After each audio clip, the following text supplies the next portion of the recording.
বিজ্ঞানের কথার সাথে কোরআন শরীফের যদি কন্ট্রাডিকশন হয়, তাহলে কার কথা মানবেন, বিজ্ঞান না আল্লাহ? জোরে বলেন, বিজ্ঞান না আল্লাহ? বিজ্ঞান বলছে, কোন সময় বলে পৃথিবী ঘোরে, কেউ বলে সূর্য ঘোরে, কেউ কয় আমরাও ঘুরি। এখন আসলে ঘোরে কে? ফয়সালা কার কাছ থেকে নেবেন?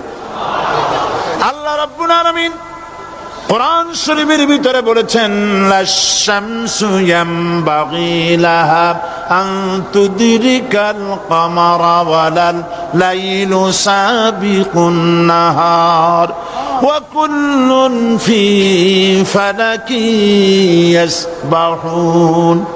প্রবল জ্ঞানী হইবে যাহারা, আপন মনেতে বুঝিবে তাহারা, রাত্রি পারে না আগে যাইবার, দিনের স্থান করি অধিকার। চন্দ্র বাদে না সূর্যের গায়েতে, সূর্য পারে না চন্দ্রকে ধরিতে, যার যে স্থান বহাল রাখিয়া ভ্রমণ করিছে খোদাকে ডরিয়া।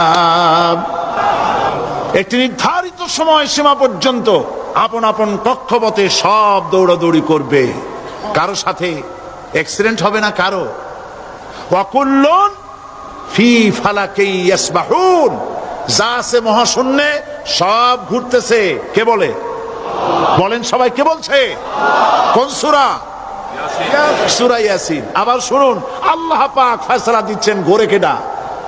শুধু সূর্য ঘোরে না, শুধু চন্দ্র ঘোরে না, আল্লাহ মহাশূন্যে যা রেখেছেন সব ঘুরতেছে, সবই সন্তরণশীল, সব গতিশীল।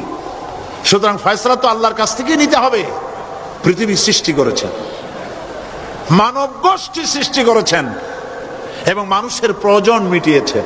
এই মানুষগুলিকে কে সৃষ্টি করেছেন? মানুষ সৃষ্টির ব্যাপারেও দার্শনিকরা মানুষদেরকে বিভ্রান্ত করে। যা কলেজে বিশ্ববিদ্যালয়ে পড়ানো হয়, এই কোরআন শরীফ বিশ্ববিদ্যালয়ে পড়ানো হয়? হ্যাঁ হয়। কয়েকটা আয়াত, কয়েকটা সূরা পরীক্ষা পাস করার জন্য একটু একটু অপশনাল রেখে দেওয়া হয়েছে। বর্তমান যে শিক্ষা কমিশন, শামসুল হক শিক্ষা কমিশন রিপোর্ট মন্ত্রী পরিষদে অনুমোদন করেছে বর্তমান সরকার। এই শিক্ষানীতিতে বলা হয়েছে ক্লাস 1 থেকে নিয়ে ক্লাস 5 পর্যন্ত ধর্মীয় শিক্ষা দিতে দেওয়া হবে না। তাহলে ক্লাস 5 পর্যন্ত যদি ধর্মীয় শিক্ষা না থাকে, তাহলে ক্লাস 6-7-এ ওঠার পর আলিফ জাওরা, বাজাবরবা, আনাকুম, জানাকুম ছেলেরা পড়বে? মেয়েরা পড়বে? আসল উদ্দেশ্য হলো ইসলাম থেকে জাতিকে দূরে সরাবার জন্য ষড়যন্ত্র। এই সরকারের প্রণীত শিক্ষানীতি আমরা মানি না। আপনারা মানেন?